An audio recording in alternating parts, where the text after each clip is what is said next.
Bapak Ibu, kita siap mendengar firman Tuhan? Siap ya.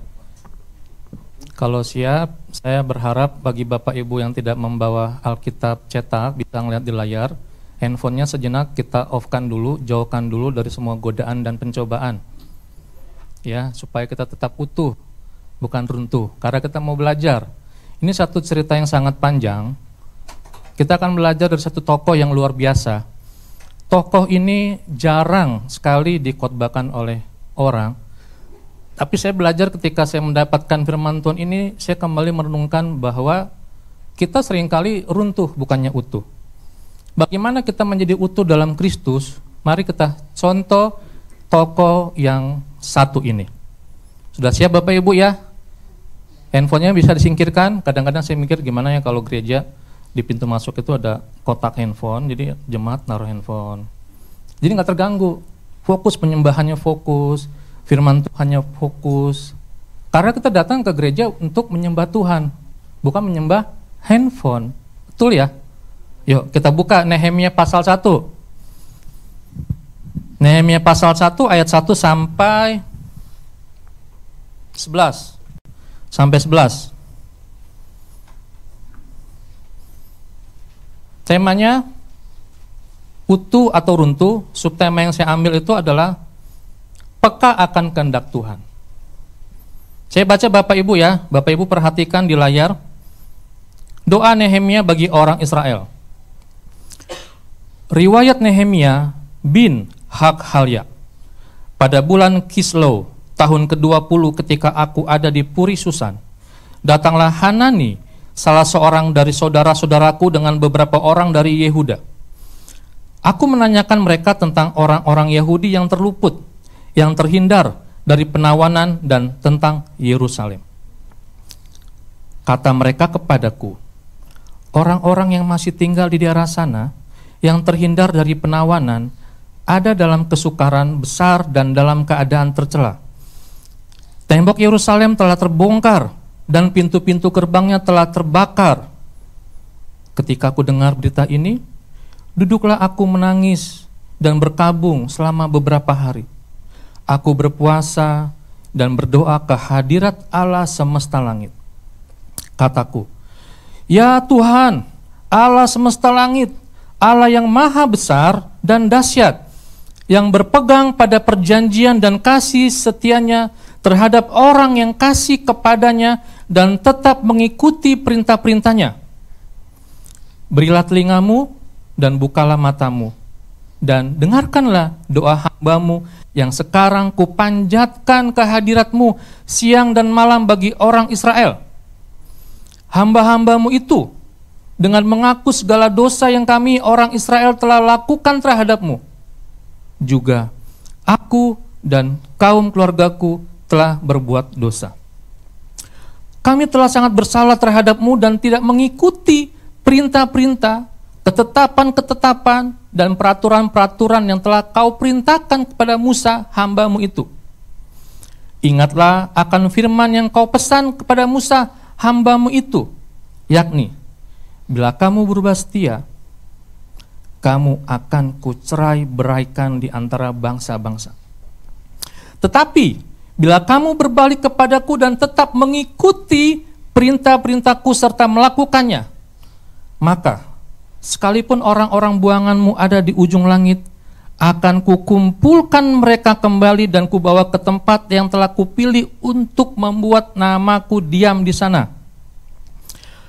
Bukankah mereka ini hamba-hambamu dan umatmu yang telah kau bebaskan dengan kekuatanmu yang besar dan dengan tanganmu yang kuat?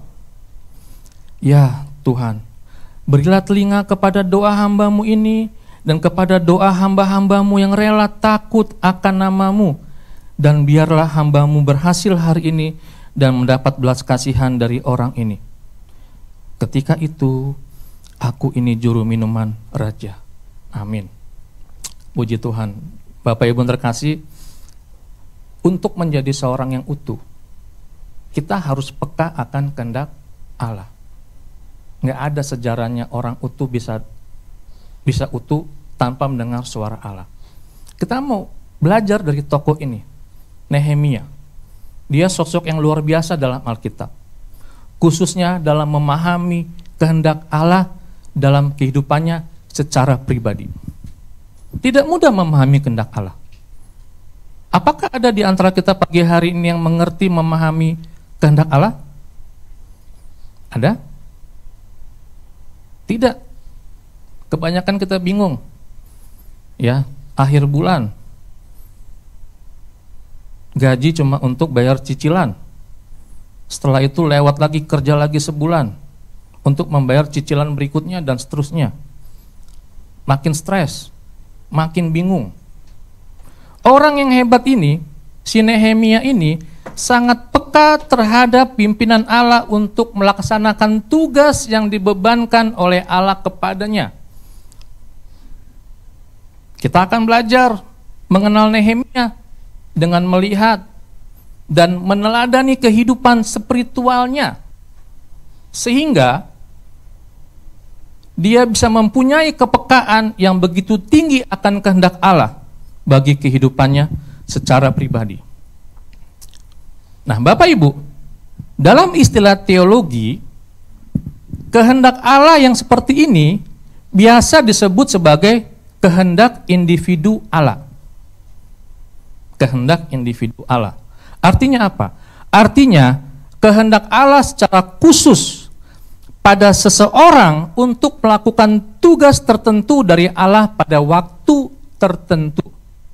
Jadi nggak semua orang dapat seperti ini.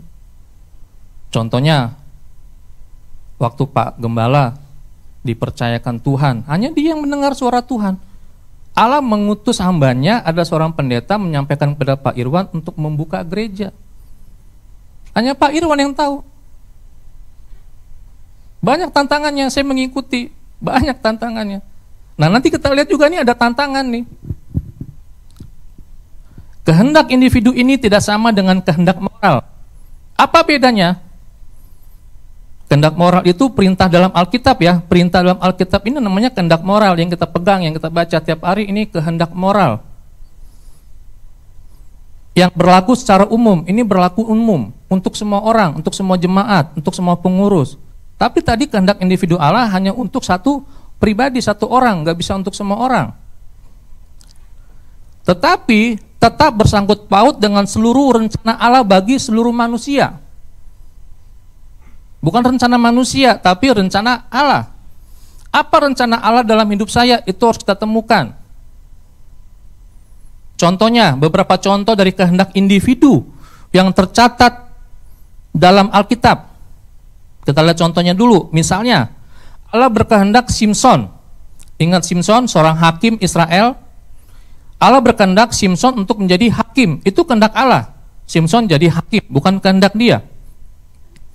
Tetapi untuk masalah istri, Simson boleh memilih sendiri.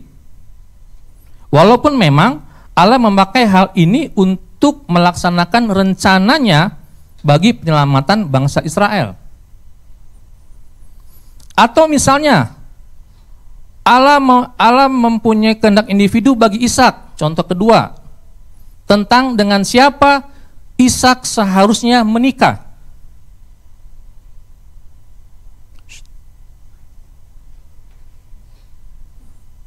Yaitu dengan Ribka. Tetapi Allah memberi kebebasan penuh pada Ishak untuk memilih pekerjaannya. Tapi untuk menikah kamu harus sama Ribka. Tetapi kehendak individu Allah ini bukan membuat manusia menjadi robot.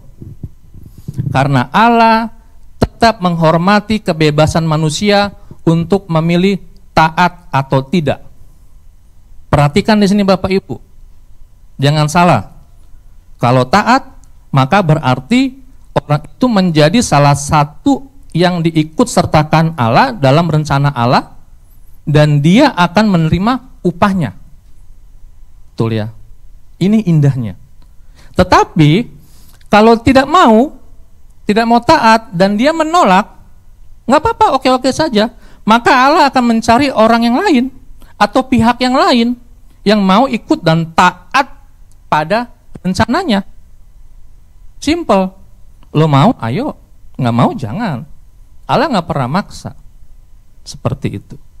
Nah, saudara yang terkasih dalam Tuhan Yesus, kepekaan akan kehendak individu ini dimulai dengan persekutuan dengan Allah yang erat dan rutin. Artinya kita harus konsisten.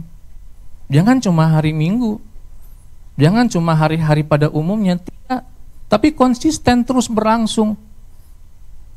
Walaupun Nehemia saat itu sedang dalam pengasingan di Puri Susan, tetapi hatinya melekat kepada Allah. Dia bukan, hatinya Nehemia tidak melekat pada ketakutannya, tapi dia sampaikan hatinya itu kepada Allah yang Maha Kuasa. Bahkan ketika dia mendengar ada orang datang dari Yehuda, maka Nehemia menanyakan bagaimana keadaan orang-orang Yahudi di sana dan juga tentang Yerusalem. Dan ketika dia mendengar bahwa bangsa dan negara dalam keadaan yang memprihatinkan, maka Nehemia menangis, berkabung, berpuasa, dan dia berdoa kepada Allah semesta langit. Dia mengasihi bangsanya juga. Dia mengasihi negaranya. Dan Nehemia menaikkan doa yang sangat luar biasa. Karena Nehemia sadar bahwa semua malapetaka ini adalah karena orang Israel telah berubah setia kepada Tuhan. Karena kita sendiri, maka masalah datang. Karena kita sendiri, kita menjadi runtuh. Saudara yang terkasih dalam Tuhan Yesus, doa Nehemia ini menunjukkan bahwa firman Tuhan benar-benar menjadi bagian yang menguasai seluruh kehidupan Nehemia. Bayangkan Alkitab ini, firman Allah menguasai diri kita, menguasai seluruh perjalanan kita. Wah, luar biasa sekali. Hal ini menunjukkan bahwa Nehemia adalah orang yang terus menjaga persekutuan pribadinya dengan Allah setiap saat, walaupun dia ada di dalam pembuangan. Saya pernah disuruh berdoa di dalam sebuah persekutuan remaja ya. Pada saat saya naik, saya diem. Karena anak-anak remaja masih pada sibuk dengan handphonenya, masih pada ngomong sana ngomong sini. Saya diem sampai panitia bilang, Pak berdoa. Oke. Lalu saya tanya, Anda tadi nyuruh saya ngapain? Berdoa. Kita berdoa kepada siapa? Pada Tuhan, Pak. Oke. Saya kasih analogi ya. Kalau kita menghadap kepala sekolah dengan kondisi seperti ini, megang handphone, ngobrol sana ngobrol sini, kira-kira sopan tidak? Saya tanya sama anak-anak remaja. Enggak, Pak. Oke. Kita mau berdoa pada siapa? Kepada Allah. Allah itu Maha Kuasa enggak? Iya. Bagaimana mungkin kita mau menghadap Allah yang Maha Kuasa kalau Anda semua masih megang handphone? Mungkin enggak kira-kira? Enggak sopan kan? Ayo letakkan handphonenya, kita mau berdoa. Saya mau ngajarin kalian serius. Saya bilang begitu. Kalau enggak, mereka nanti enggak ngerti. Disangkanya Allah itu mainan. Disangkanya Allah itu bisa kita peralat. Ya kan?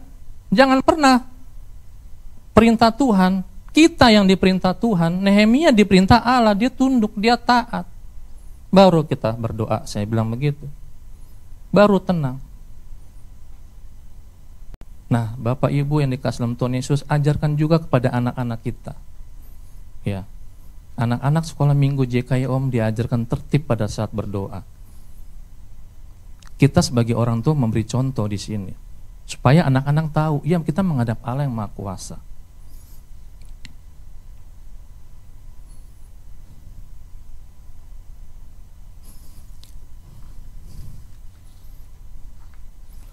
Saudara yang terkasih dalam Tuhan Yesus, pengenalan Nehemia akan Allah ternyata telah membuat Nehemia menjadi orang yang tidak sembarangan bergerak.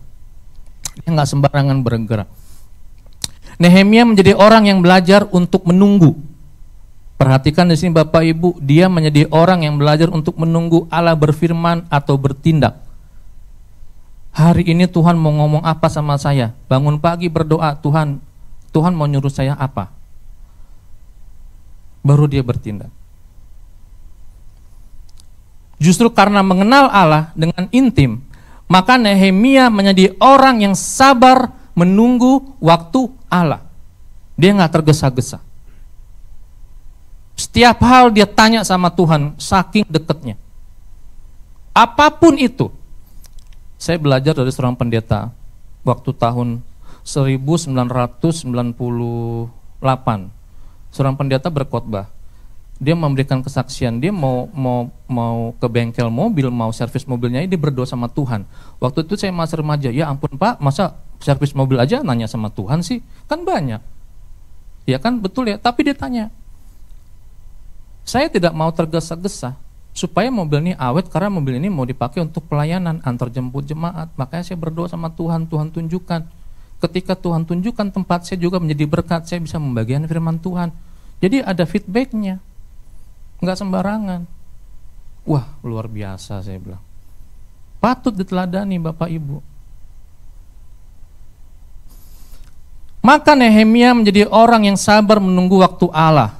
Dari sejak doanya dalam Nehemia pasal 1 ayat 1-4 sampai dia dapat berbicara kepada Raja Artasasta dalam Nehemia pasal 2 ayat 1, ternyata itu ada waktu 4 bulan.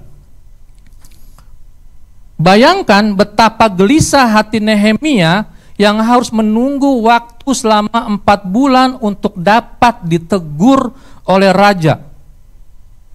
Orang kalau mau ditegur kan nggak mau ya lari ya, dia mau ditegur. Ini kebalikannya.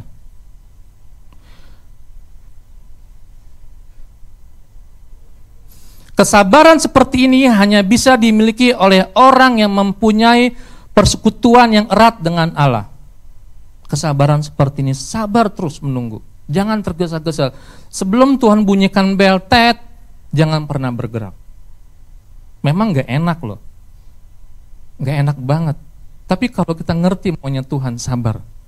Belum waktunya, sabar. Bisa sabar gak? Pernah ya ibu-ibu bilang sama anak-anaknya, lu bisa sabar gak sih? Atau suami kalau ngajak istrinya pergi, "Ma cepetan dandannya lama amat." "Sabar Pak, lipstiknya bagus ini, pelan-pelan." Betul ya bapak-bapak ya? Ih gemes deh. Ya kan? Sabar, belum sisiran. Kalau suami yang gak sabar, tinggalin aja, suruh naik Grab. Ketemu di tempat acara, kan begitu. Tapi Nehemia sabar, ini contoh suami yang baik nih. Suaminya baik nih Nehemia nih, jadi suami baik. Dia sabar menantikan. Dia tahu bahwa Allah Israel tidak akan membiarkan bangsa dan negaranya hancur. Maka dia menahan diri sampai Allah bertindak, membuka kesempatan. Dan apa yang terjadi Bapak Ibu? Penantian Nehemia tidak sia-sia. Raja berkenan menanyakan kegelisahannya dalam Nehemia pasal 2 ayat 2. Kesempatan yang dibukakan oleh Allah ini dipakai dengan sangat bijaksana oleh Nehemia. Ada hasil dalam kesabaran. Rupanya memang selama 4 bulan itu Nehemia terus memikirkan dan menggumulkan dengan Allah. Apa yang akan dia katakan kepada Raja Artasasta? Bagaimana nanti saya berbicara? Bagaimana nanti saya menyampaikan informasi ini supaya informasi ini bisa tepat? Saudara yang terkasih dalam Tuhan Yesus, permintaannya menunjukkan bahwa Nehemia betul-betul dipimpin oleh hikmat Allah. Inilah orang yang dipimpin oleh hikmat Allah. Sehingga dia tahu persis hal-hal apa saja yang dia butuhkan untuk melakukan tugas yang diberikan oleh Allah Israel kepada dia. Dia nggak nanya 2 kali. Dia duduk diam, dia fokus dengarkan apa yang Tuhan inginkan, baru dia kerjakan. Dan karena Tuhan menyertai dia, maka semua yang dia minta dikabulkan oleh Raja. Saudara yang terkasih Tuhan Yesus, bahkan di dalam cerita ini, ketika Raja bertanya, kapan dia kembali? Nehemia mampu menyebut suatu jangka waktu tertentu. Hebat Nehemia. Dikatakan Raja berkenan mengutus Nehemia setelah Nehemia menyebut suatu jangka waktu tertentu. Nehemia 2 ayat 6. Cerita ini bersambung Bapak Ibu ya. Nanti kalau Bapak Ibu mau membaca Nehemia pasal 1 sampai pasal berikut semuanya, ini seru banget ceritanya. Keren, kita bisa mencontoh dari ini. Dikatakan raja berkenan mengutus Nehemia setelah Nehemia menyebut satu jangka waktu tertentu. Bayangkan betapa dahsyatnya kepekaan orang ini terhadap kehendak Allah. Sehingga dia bisa tahu kapan proyek Allah ini akan selesai. Dia tahu. Dia nggak nembak-nembak, tapi dia tahu. Kenapa Nehemia bisa tahu? Karena dia peka. Dia taat. Dia punya hal yang luar biasa dalam dirinya. Perlu kita pahami Bapak Ibu bahwa Nehemia sedang berjanji kepada seorang raja yang berkuasa. Ini raja yang berkuasa. Resiko bersalah kepada raja akan berakibat fatal. Salah janji, maka Nehemia bisa mati, selesai. Bangsa Israel habis. Tetapi Nehemia berani menyebut jangka waktu tertentu. Padahal dia belum melihat medan tempat tugasnya. Nehemia hanya tahu apa yang telah Allah taruh dalam hatinya. Dalam Nehemia 2 ayat 12. Yaitu membangun kembali tembok Yerusalem. Cuma itu doang dia tahu. Saudara yang terkasih dalam Tuhan Yesus, kenapa ya Nehemia bisa peka begini ya? Kadang-kadang kita bertanya bagaimana caranya supaya saya bisa seperti ini. Ini hal yang tidak mudah. Hal ini hanya mungkin bisa terjadi karena Allah yang memberitahukan kepada Nehemia kapan visi itu dapat dia selesaikan. Dia nggak nembak-nembak. Tapi Allah sendiri yang menaruh visi itu kepada Nehemia. Bapak Ibu yang terkasih dalam Tuhan Yesus, hendaknya hal ini bisa kita pelajari dalam kehidupan kita. Untuk memahami apa yang Tuhan inginkan dalam diri saya secara pribadi. Kenapa masalah ini terus datang silih berganti sampai hari ini? Sudahkah kita punya kedekatan, kerinduan terus pada Allah yang Maha Kuasa? Setelah melakukan pendalaman itu, barulah Nehemia mengajak orang-orang untuk melakukan pembangunan tembok Yerusalem. Suatu cara kerja yang sama sekali terbalik dengan yang biasa dilakukan oleh manusia. Kalau menurut cara manusia, maka seharusnya Nehemia melakukan penyelidikan dan pendalaman lebih dulu. Betul ya, umumnya seperti itu. Tapi melihat situasi, melihat kenyataan, melihat apakah ada orang yang bisa diajak ikut serta, memikirkan kemungkinan-kemungkinan bisa dilakukan, itu dipikirkan belakangan oleh Nehemia. Yang penting saya dengar dulu maunya Tuhan seperti apa. Baru namanya survei itu belakangan. Dia nggak survei dulu baru berdoa. Ini kebalikan dari diri kita yang seringkali kita bertanya dulu kepada pihak lain, baru tanya kepada Tuhan. Saudara yang terkasih dalam Tuhan Yesus,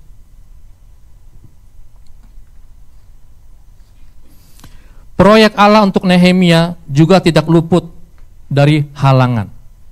Nah, ini ada tantangan nih. Nehemia peka dengan Allah tapi enggak semudah itu. Ada tantangan, ada halangan. Supaya dia tetap utuh dalam Tuhan. Ada tantangan, ada rintangan yang harus Nehemia lakukan. Ada segolongan orang yang dipimpin oleh Sanbalat dan Tobiah berusaha untuk terus menggagalkan pembangunan ini. Mereka menggunakan bermacam-macam cara untuk menggagalkan tugas Nehemia.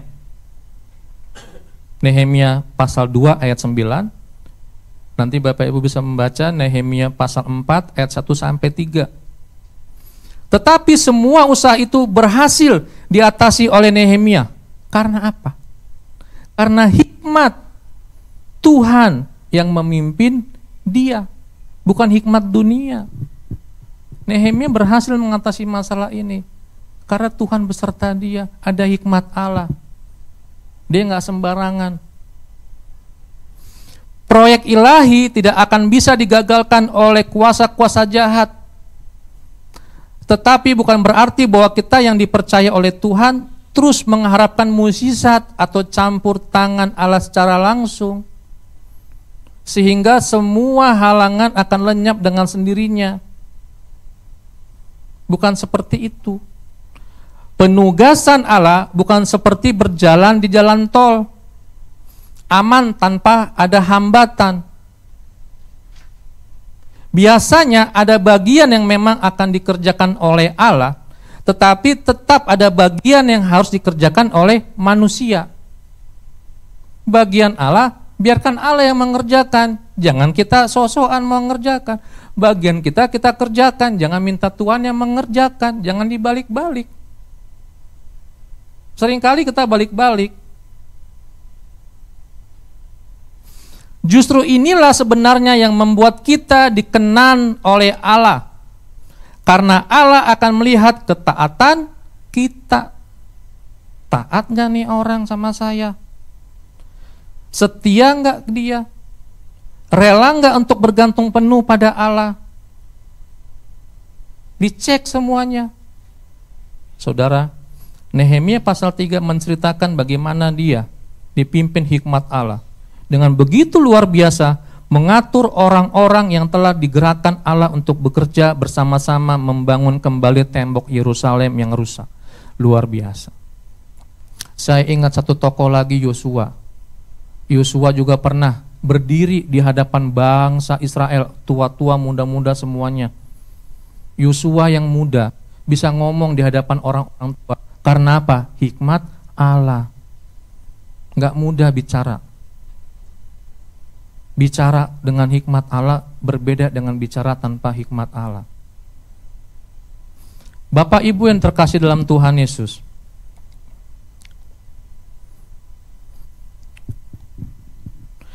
semua rencana jahat musuh sudah diketahui oleh Nehemia sebelum sempat dilaksanakan. Tetapi bukan berarti bahwa kemudian pembangunan tembok Yerusalem itu berjalan dengan mulus. Akibat kerja keras yang ekstrim, maka mereka tidak sempat mengerjakan ladang mereka untuk menghasilkan bahkan makanan dan untuk membayar pajak. Pada waktu itu sempat rakyat mengalami penderitaan karena kerja mereka ekstrim. Hal ini diperparah dengan sikap sebagian kecil para pemuka dan penguasa yang mengambil keuntungan dalam situasi terjepit tersebut. Bapak Ibu, seringkali kita sedang mengerjakan proyek Allah. Ketika kita mengerjakan proyek tersebut, muncul masalah-masalah yang terjadi yang mengganggu tugas-tugas tersebut. Ketika kita sedang fokus mengerjakan itu, kita langsung terganggu dengan masalah-masalah yang muncul. Masalah ini seringkali membuat kita menjadi tidak berdaya. Dan seringkali masalah internal menjadi lebih rumit karena melibatkan orang-orang yang ada di dalam. Itu berat. Kedekatan menjadi rumit karena menyangkut relasi. Bayangkan bagaimana Nehemia menghadapi orang-orang terdekatnya, ketika justru orang-orang terdekatnya yang seharusnya mendukung dia malah merusak rencana ini. Takut, cemas, khawatir. Bagaimana kalau terjadi perselisihan dengan orang dekat? Bagaimana kalau perselisihan itu tidak dapat diselesaikan dengan baik? Maka hal ini akan menjadi gangguan permanen dalam proyek ini. Bapak Ibu, Nehemia sadar akan hal ini. Karena itu, walaupun Nehemia marah, dia memikirkan masalah ini dengan sangat serius. Disinilah kepekaan mengerti kehendak individu Allah itu mulai memegang peranan. Dia sabar lagi. Dia diingatkan lagi. Sabar Nehemia. Dengan dipimpin hikmat Allah, Nehemia kemudian menyuruh para penguasa itu menghapus semua hutang rakyat. Nehemia takut dan akhirnya rakyat dapat kembali bekerja membangun tembok Yerusalem dengan segenap hati mereka. Kaget ya Nehemia. Dengan hikmat Allah, dia berhasil ngomong, berbicara, menyampaikan, dan disetujui. Oke, silakan. Hutang rakyat dihapus. Takut dia sebenarnya ngomong. Tanpa hikmat Allah, Nehemia nggak akan mampu. Tanpa hikmat Allah, dia bisa menjadi manusia yang runtuh. Nggak utuh dia. Padahal tembok belum jadi. Para penguasa dengan senang hati membebaskan rakyat dari beban pajak yang berat itu. Tidak lagi dihitung-hitung, silakan dibebaskan supaya bangsa Israel bisa kembali melanjutkan pembangunan. Dan ini semua dilakukan Nehemia karena dia takut akan Allah. Nehemia pasal 5 ayat 15.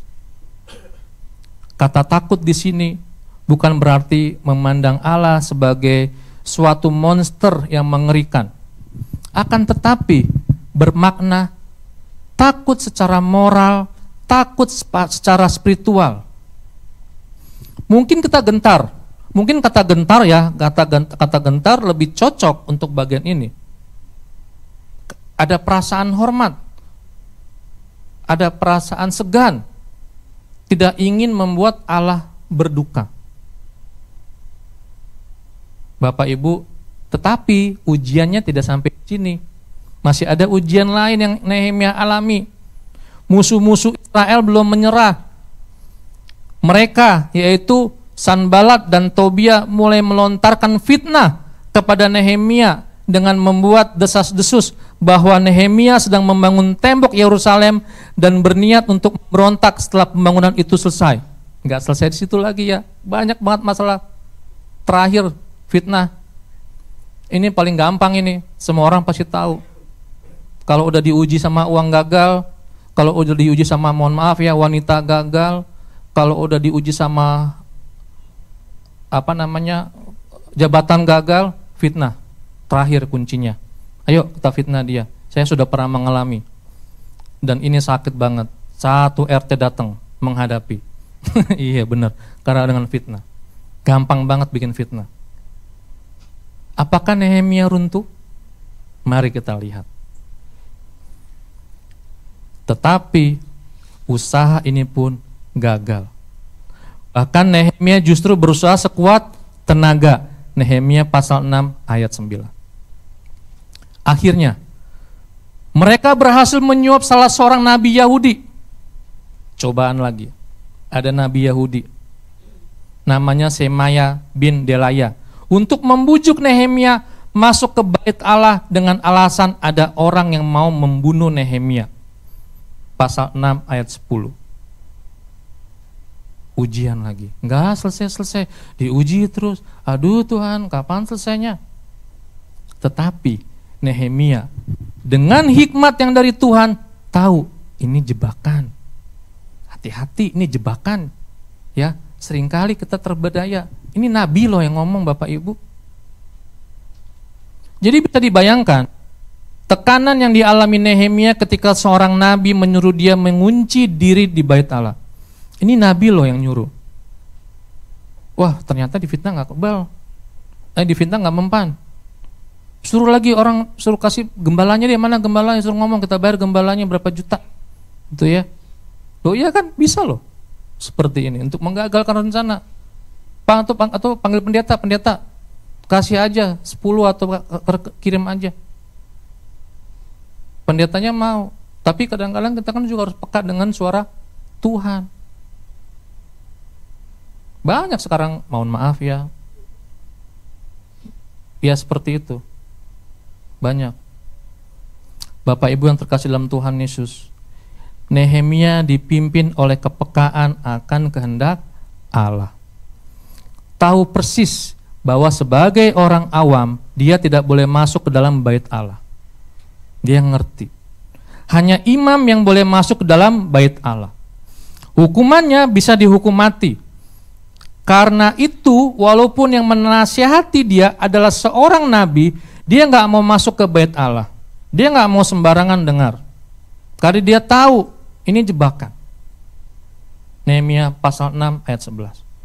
Sekali lagi, Nehemia menunjukkan kepekaan akan kehendak Allah sehingga dia tahu kepalsuan nabi itu. Dia tetap utuh. Betul ya Bapak Ibu ya, nggak runtuh. Karena dia peka, dia tahu. Luar biasa. Bahkan Nehemia juga tahu bahwa Sanbalat dan Tobia bukan hanya memakai Semaya bin Delaya, tetapi juga banyak nabi-nabi lain untuk menakut-nakuti Nehemia di pasal selanjutnya. Ini emang niat banget nih Sanbalat ini. Orang kalau udah niat semua cara dilakukan untuk menjatuhkan kita, untuk mengambil proyek itu, ya kan? Semua cara, segala hal halal. Yang penting itu proyek gagal. Saudara yang terkasih dalam Tuhan Yesus, bagaimana? Mau pilih utuh atau runtuh? Silakan, lewat cerita ini. Semua itu berhasil diatasi oleh Nehemia. Nehemia menjadi manusia yang utuh karena dia peka mendengar suara Tuhan, memiliki hubungan yang dekat dengan Tuhan. Dan tembok Yerusalem akhirnya selesai dalam jangka waktu 52 hari. 52 hari. 2 bulan setengah ya. 30 nggak nyampe 2 bulan ya. Ya 1 bulan lebih lah. 52 hari. Sekali lagi selesai dalam jangka waktu 52 hari. Bayangkan proyek raksasa itu selesai dalam waktu 52 hari. Dan mereka bekerja sambil membawa senjata untuk siap berperang. Tidak heran para musuh mereka menjadi gentar. Sebab ini membuktikan bahwa proyek ini adalah proyek Allah sendiri. Bukan proyeknya Nehemia. Bukan proyek yang lain. Melalui proyek pembangunan tembok Yerusalem berhasil menunjukkan betapa dahsyat Allah Israel. Segala kemuliaan dikembalikan Nehemia kepada Allah yang menyertai dia dan semua orang Israel. Mari Bapak Ibu, ketika kita berhasil dalam mengerjakan proyek Tuhan, jangan lupa kembalikan itu semua untuk kemuliaan dan hormat Allah. Nggak perlu kita membanggakan diri. Kalau gereja ini besar dan kita siap dipindahkan oleh Allah ke tempat yang lebih baik, kita kembalikan segala puji hormat kepada Allah. Karena itu maunya Tuhan. Ya, biarlah kiranya firman Tuhan ini mengingatkan kepada kita semua. Mau utuh atau runtuh berkaitan dengan relasi kita dengan Allah. Mari kita cek dan dicek diri kita sampai hari ini. Sudahkah saya mempunyai intimasi dengan Allah yang sangat kuat, sehingga saya peka dengan suara Tuhan, mengerti mau Tuhan, dan saya menjadi manusia yang utuh? Atau saya hidupnya biasa-biasa saja, tahun berganti tahun, bulan berganti bulan, hari berganti hari, begitu-begitu saja. Karena apa? Kedagingan lebih menguasai, duniawi lebih menguasai. Ya Tuhan nanti sajalah belakangan.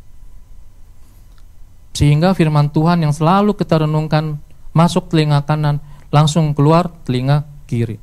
Tidak bisa dikerjakan, tidak bisa dijalankan.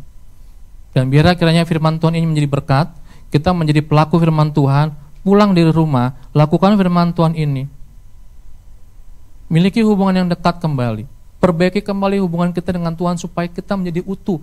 Jemaat JKI Home memiliki hubungan yang luar biasa dengan Allah yang Maha Kuasa. Amin.